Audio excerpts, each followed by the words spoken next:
Hai, perkenalkan nama saya Dewi Utami. Saya biasa dipanggil Dewi. Kami dari kelompok 7. Teman-teman, nama saya Devi, panggilan saya dari kelompok 7. Hai guys, perkenalkan nama saya Fitri Rahmi. Saya dari kelompok 7. Nama saya Intan Nuroma, bisa dipanggil Intan dari kelompok 7. Assalamualaikum warahmatullahi wabarakatuh.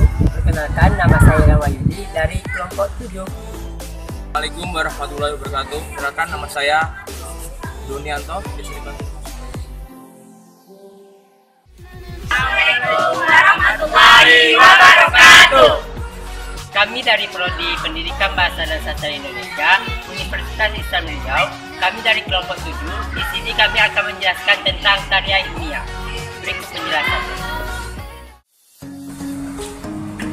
Baiklah, di sini saya akan menjelaskan mengenai pengertian karya tulis ilmiah.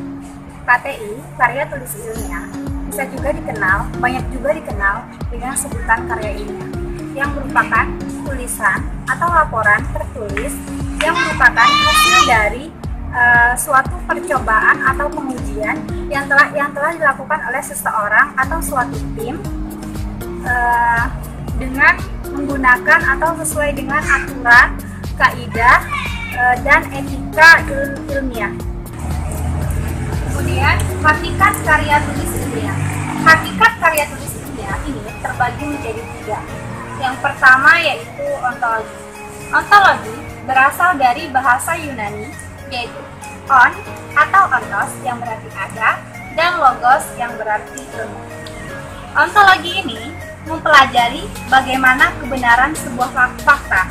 Di dalam ontologi ini terdapat proses menemukan suatu fakta yang ikut serta pemikiran manusia. Baiklah, di sini saya akan menjelaskan tentang epistemologi, yaitu merupakan teori pengetahuan yang berhubungan dengan hakikat dari ilmu pengetahuan, pengandaian dan dasar-dasar serta pertanggungjawaban atas pernyataan mengenai pengetahuan yang dimiliki oleh setiap manusia.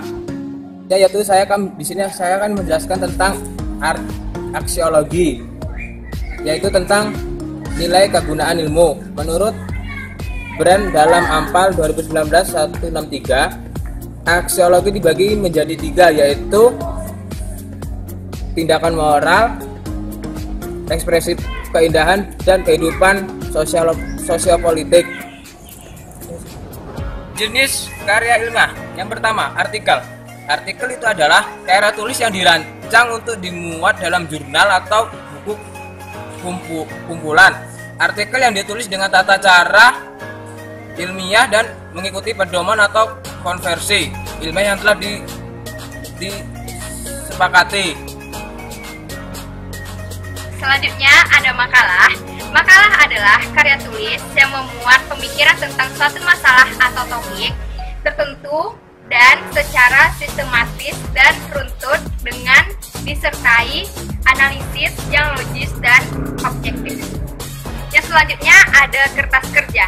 Kertas kerja itu sebenarnya hampir sama dengan makalah, namun dibuat dengan analisis lebih dalam dan tajam dan dipresentasikan di seminar atau lokarya dan dihadiri biasanya itu oleh para ilmuwan. Selanjutnya ada paper. Paper adalah sebuah khusus untuk makalah di kalangan akademik atau mahasiswa dalam kaitannya dengan pembelajaran dan pendidikannya sebelum menyelesaikan jenjang pendidikan, contohnya diploma S1, S2, atau S3.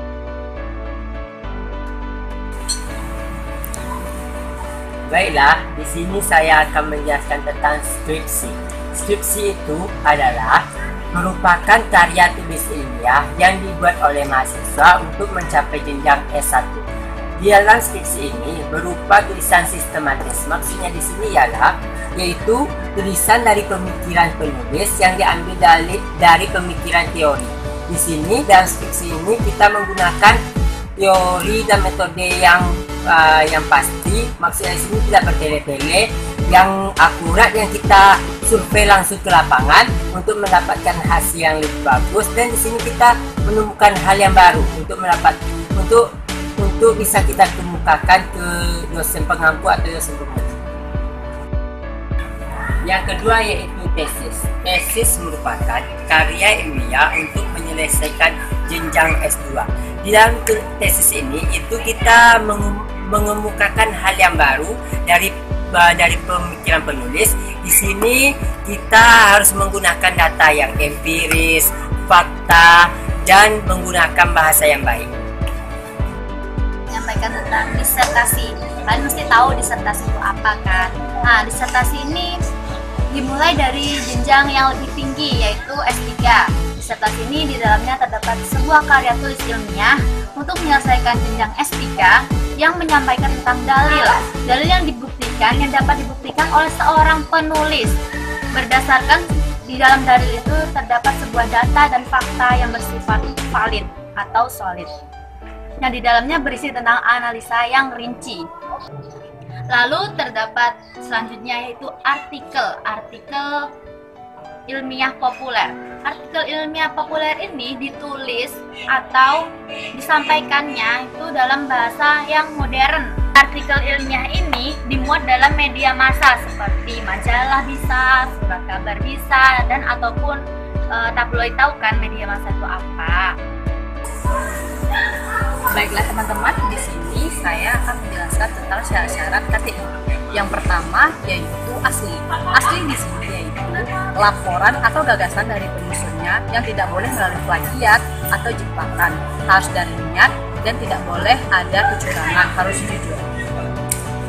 Baiklah teman-teman, di sini yang kedua yaitu perlu di sini laporan atau gagasan harus mempunyai nilai dan manfaat. Selanjutnya, ilmiah.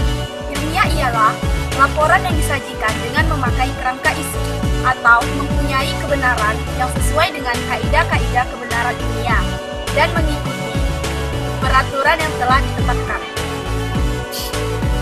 Selanjutnya, konsisten.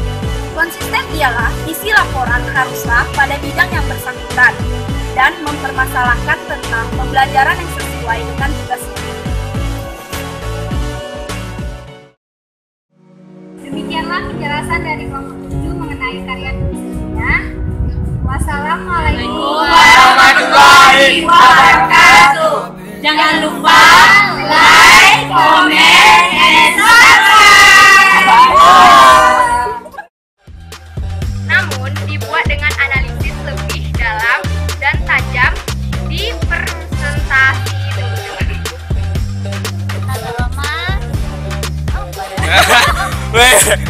Terisi tentang rincian analisa yang secara rinci.